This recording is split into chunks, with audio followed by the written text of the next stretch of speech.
Greetings, folks. Today we look at Genesis chapter 5, verses 21 to verse 24. I'll read it in your hearing. Verse 21. And Enoch lived 65 years and begat Methuselah.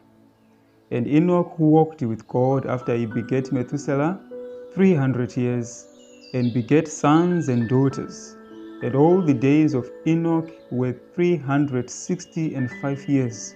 And Enoch walked with God, and he was not, for God took him.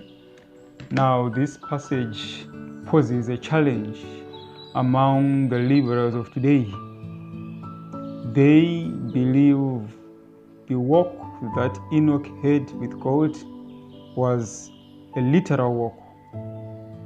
They want to run away from the fact that Enoch could have had a better Christian or a better religious experience with God. So they basically believe it was a literal walk.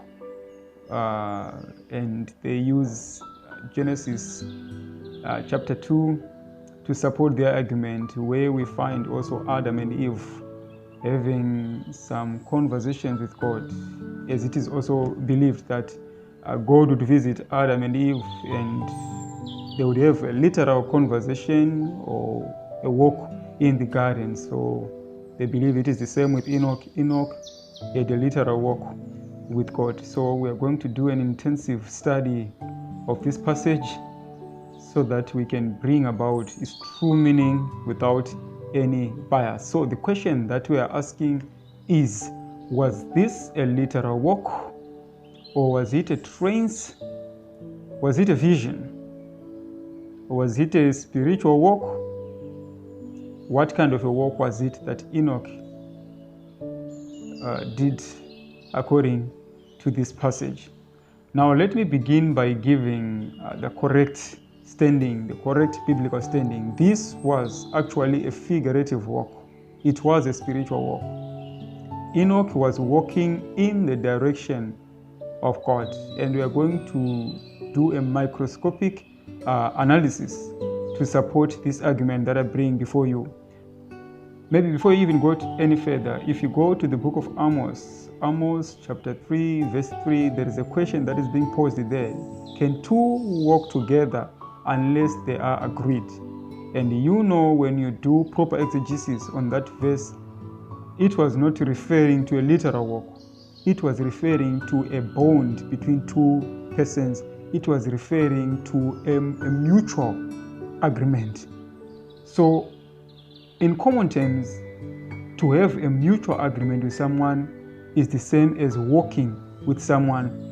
You might not be walking literally, but as long as your mind is moving in the same direction, it is considered a walk.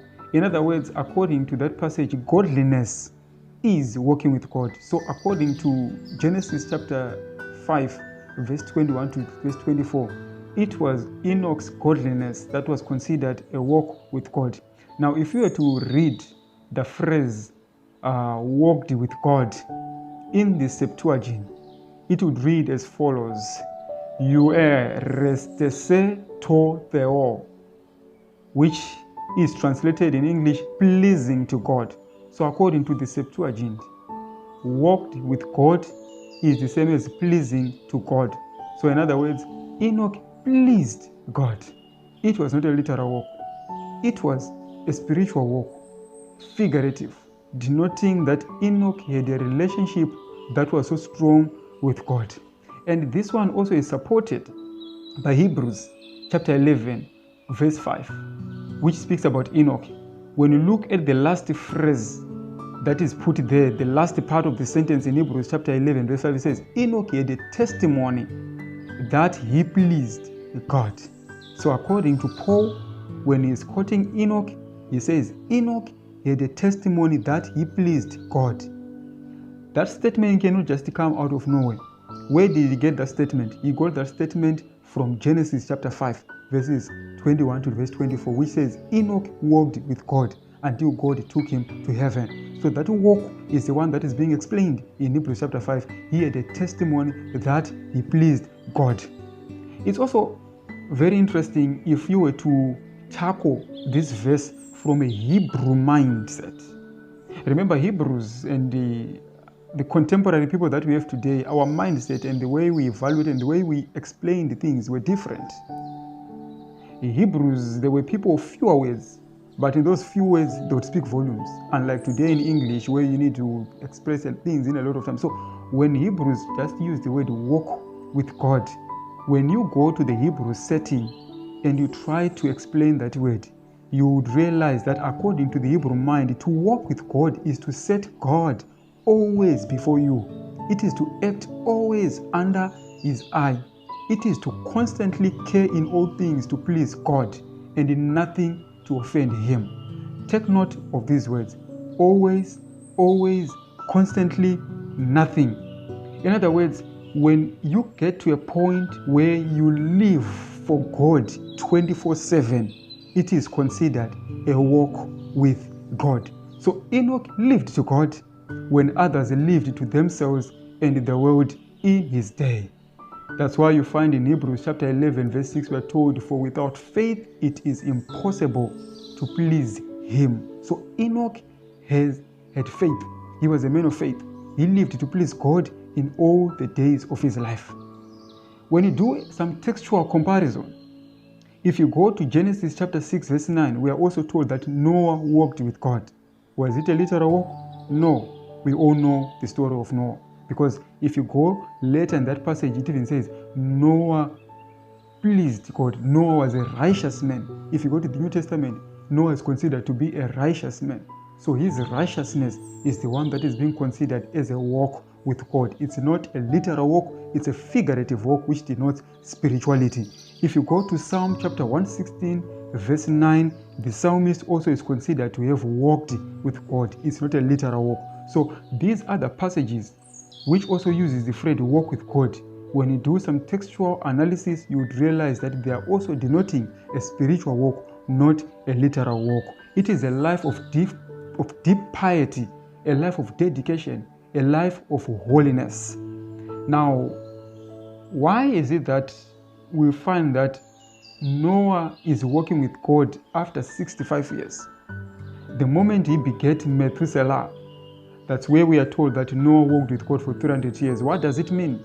Does it mean that prior to the 300 years, Noah was not walking with God? Now, I don't want to focus much on his life before the birth of Methuselah. Even though when you do some proper historical research, you will realize that it does not necessarily mean that Noah was living an indifferent life in the past. But there was a kind of a change of experience in his walk with God when Methuselah was born. Why? Because when he begat Methuselah, he saw the father-son relationship that he had with his son. He saw how much Methuselah trusted him as his father, and it opened his eyes. When he saw Methuselah relying wholly and depending upon him, he looked at it and he said, if my son depends upon me this way, so which means that I also need to depend on God this other way. So in other words, he saw himself as the type of God and Methuselah as a type of Enoch. So the relationship that he had with his son is the relationship that he longed to have with God, a relationship of a father and a son, where the father deeply loved his son and cares for him, and the son also trusted his father.